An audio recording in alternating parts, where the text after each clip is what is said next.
The most important thing you can do to win chess games is keep your mind in the game and pay attention to what you're doing. So with that in mind, this video is going to cover three things. We're going to cover some basic things about the opening, and we're going to cover some things about making sure your pawns are strong and making your opponent's pawns weak. And then we're going to cover some basic checkmate patterns so you begin to recognize what it looks like when you're close to a checkmate and you can take advantage of it. Oh yeah, and be sure and stay to the end because I've got a really good pattern at the end that you can recognize and take advantage of right from the opening to get way ahead in the game or possibly even bring your opponent to checkmate just by recognizing a pattern at the end. Let's get right to it. Here is the you're playing white, your opponent is black, and you open with king's pawn. It's a very common opening. You want to get your knights out before your bishops. You want to take control of the center as best you can. So the primary squares in the center are what's most important, but the ones on the outside of that are important too. If you can take charge of those and get pieces there or get control of those squares, you're going to win the game. The more control you have there, generally speaking, the more that you're going to win. So you get out your other knight, and I'm just playing pretty much random moves for black, and you get out your other knight, they get out a knight, and then you get your pawn out. Notice that that when it came time to move this bishop, you could have moved it here or there or there or there. You could have moved it, well, you wouldn't want to move it there, you'd lose it. But the thing is that in this particular demonstration, I made sure to move the bishop outside of the little triangle of pawns that's going to exist because it has so much more power there. Because here, it has visibility all the way from here, all the way to there. It has visibility it has visibility here, and it has visibility to a great portion of the board by moving there. Whereas if you had left it here, if you had left it, say, here, it wouldn't have visibility into near as much of the board as it does for moving it all the way out here to there we go. And so then they move their knight, you move your pawn up, and they move a pawn up. And then you move your bishop out, and now you have all your minor pieces off the king's row. At this point, it's good to go ahead and get your queen out. Now you can castle on whichever side you want. What side makes the most difference for you to castle on? In this case, I'm going to castle short, which means that you have two places. If you're playing in person, you have to know this. You only move the king two places and then put the rook on the other side. So when you castle, short, you put the king on that side, and so the king has one square between the king and the end, and the king can protect all three of these pawns. But if you castle long, the king still only moves two places, and the rook goes on the other side, but you have two places at the end. And the king can only protect those three squares initially. So that to get him better, you'd have to move him over one more. So instead, we're going to castle short. And so this is it. This is the opening is done. The opening is done when all your minor pieces are out or have moved, and you've got your king safe. I guess there might be one more move I'm going to say that they would probably castle. And then if you move your rook. Okay, so now all the minor pieces have moved, and your king is safe, and the middle game begins. There's some gray area in that as well. And then you have to decide what to do next. What kind of trouble you're going to cause. You've maximized your ability to cause trouble. For example, that pawn is only protected by this knight. By this knight protects that pawn. That's it. And so if your next move, is it my move? No. So let's say they move, well, that would be a problem. Let's say they move something else. Let's make them do a move that really doesn't make sense. Okay, so then I'm going to move here. And then even if they try to kick my bishop, if I take this knight with my bishop and they retake, which they obviously should, at that point I can take this pawn and I'm a point ahead. That may not seem like much, but it has made a definite difference in my games. And suppose that they move their king over for some reason. Then you take your bishop, take their bishop, and they move their knight, and now you have a situation where you have double pawns. And that's what we're going to discuss with the next segment of this game, is what happens when you have double pawns. And so in this game, this is set up in the Stonewall attack, which is an opening that I think is so cool. And it's characterized by the 3 pawns in the middle like that, which I've covered in other videos. So, but if you want to create trouble for your opponent, you go and you take something, and then they have double pawns. The trouble is this pawn is hard to protect. It's out there somewhere, and there's nobody to protect it. Certainly not another pawn to protect it. It's a problem. Now, I have a weak pawn here. This is a pawn that's been left behind, and it's going to have to be protected. It's part of the strategy, so that's fine, but it's a problem. So in my case, I might bring my rook up so that I can protect that pawn in addition to this. Maybe they would challenge here. I'm not sure. In which case, I'd bring my pawn up because I really don't want to have double pawns. I don't want to leave a hole in my pawns if I can avoid it. So then maybe they would just think about that for a bit and move their rook up. And so then I would really like to have a knight up there. So I'm going to go ahead and move this over so that I'm looking right at that. And if they don't protect that pawn, then I'm going to take it. So they should see that and do that. And so now we have this pawn is weak. And but this pawn, I don't really have 2 knights. So I might make this knight up here like that. Just going to give them a move. They wouldn't make that move because I would take it and they would do something. Let's make another move that wouldn't be quite as bad. All right. So then if I get my knight up here, and maybe they get their bishop out, and then I go here. Well, now I have my knight in enemy territory, and I can take advantage of weak pawns. There's a weak pawn. I would have to work at it to take advantage. That pawn is strong because the knight and the rook are servicing or protecting that pawn. And I have this pawn here as protected by my bishop. But if I were to, let's see, what could I take that would be, that would cause trouble? I don't really have anything right this second. But at any rate, that is a way to look at the pawns. Well, let's look at a game that I'm playing. This is a game that I am playing. It's one of my daily games with somebody that's rated about 100 points higher than me. Not quite, but quite a bit higher than me. And we've been playing games for a long time. And so at this particular juncture, I'm rated at 1092, and this player's rated at 1148.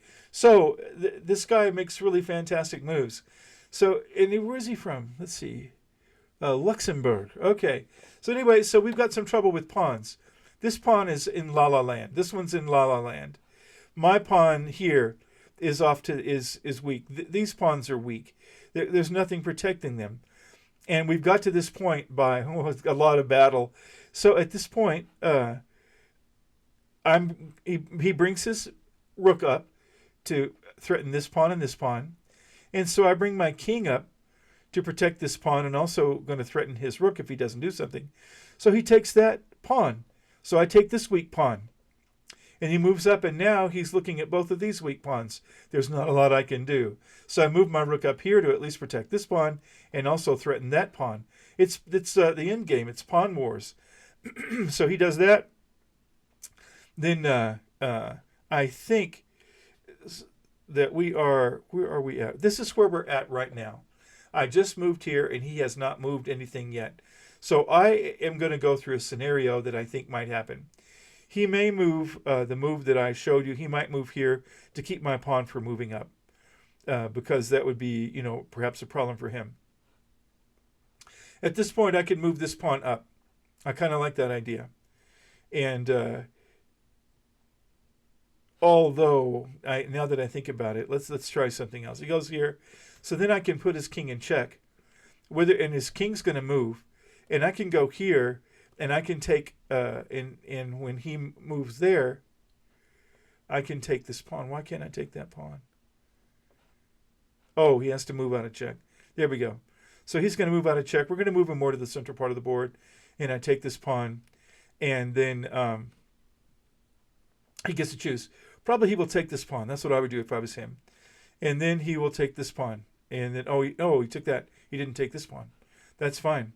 So I'm going to take this pawn. And he's probably going to take this. And I'm going to, keep taking pawns. Why not? And he's still a point ahead. And then if he would probably come and put me in check. And then move this pawn down. So I've got trouble. I got to move down here. Anyway, so it's just it's a battle of hanging pawns. Who knows how it's going to go? But this is where we're at next. And so maybe later on I can go over this and show where we're at. Another one of my daily games where we move every 2 or 3 days or 7 or whatever is one where we have pawn troubles, or I have pawn troubles anyway. And so I have these pawns are doubled, and this pawn is protecting it, and etc. And so we just we're at this scenario, and I guess I had. So this is where we're at right now, and so I have to decide what to do, and it's quite a challenge, and I'm not sure what to do, because if I go here, I just moved there, so he's going to move somewhere, so he could move here and threaten my rook, which is probably what I would do, in which case then I can go over here, and he could probably go here and protect that, but if he does, then I'll take this one. So say that he does this to protect this pawn. Then I go over here and protect this pawn. And then he doesn't have a way to protect that pawn over there. Maybe he's not sure what he'll do. And he will maybe come down here to threaten that pawn, in which case I'll go here, and then he could just take that, and it would be, a heyday for him. And then if I move here, he can come take this pawn. He can just, take a lot of pawns from me. So then I can go ahead and start this pawn, but only have a few moves to where I'm going to be able to get a piece. So he could put his knight there, and then I have to be careful at this point. Maybe I could go ahead and take this pawn just for grins, and then I'm not sure what he would do at that point. Yeah, but the thing is that I'm going to go back to the beginning. It's pawn wars. This pawn is weak. These pawns are out in La La Land. This pawn is weak because it's a pawn left behind. These are good, but they're not well protected. And then my king is far, far away, and he's one major, one minor piece up, whatever, in the game. So, not sure. Anyway, that's pawn wars. So when you get to this part of the game, realize that you're going to be fighting with your pawns, and keep that going. And next, to help you on your way to growing your elo, we're going to cover some checkmate scenarios and checkmate patterns. Now, you probably can see the checkmate pattern for this one, right? Can you see what it is? Take a minute to say one move, checkmate. Do you see it? All you have to do is move your rook here, and it's checkmate. The king has no place to go. This rook controls all these squares, so the king is in check. The king can't move here because there's pieces in the way, and it's checkmate.